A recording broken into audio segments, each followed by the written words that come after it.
बिस्मिल्लाहिर्रहमानिर्रहीम। अस्सलाम वालेकुम। मैं हूँ इजाज़ अहमद और आज हम एक ऐसे मौजू पर बात कर रहे हैं जो एक इंसान फरिश्ता नुमा इंसान है जो हज़ारा क्या करोड़ों दिलों की जान बन गया।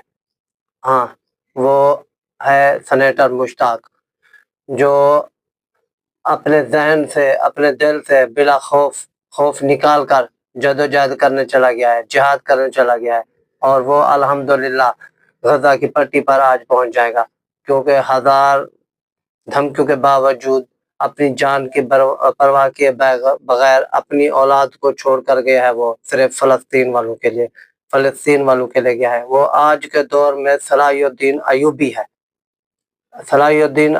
आज के दौर में वो, क्योंकि अकेला शख्स जहाँ पर कोई न जा सका, जहाँ पर हुकूमतें दम तोड़ गईं, जहाँ पर बड़े-बड़े लोग दम तोड़ गए, तो वहाँ पर आ गया सेनेटर मुश्ताक। सेनेटर मुश्ताक अल्हम्दुलिल्लाह हज़ारा जहाद की नुमाइंदगी करने वाला इंसान आज या कल इंशाअल्लाह वो ग़ज़ा की पट्टी पर पहुँच जाएगा और वहाँ पर जाके फ़लस्तीन की मदद करेगा। इसराइल की हज़ार धमकियों के बावजूद भी ये इंसान नहीं डरा।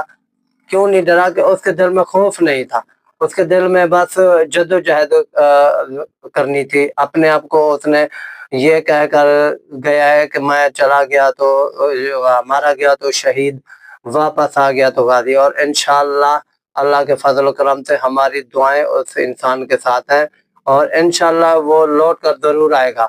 इंशाअल्लाह अल्लाह पाक उसकी खैर करे और इंशाअल्लाह वो मतलब फ़लस्तीन वालों की मदद करेगा और इंशाअल्लाह वापस भी आएगा और इंशाअल्लाह हमारे भी दिल में ऐसा जज़्बा होना चाहिए। हमारी हमारी अपील है हुकूमत से कि ऐसे लोगों की जो है ना वो मदद करें और उसको बहुत सारी धमकियाँ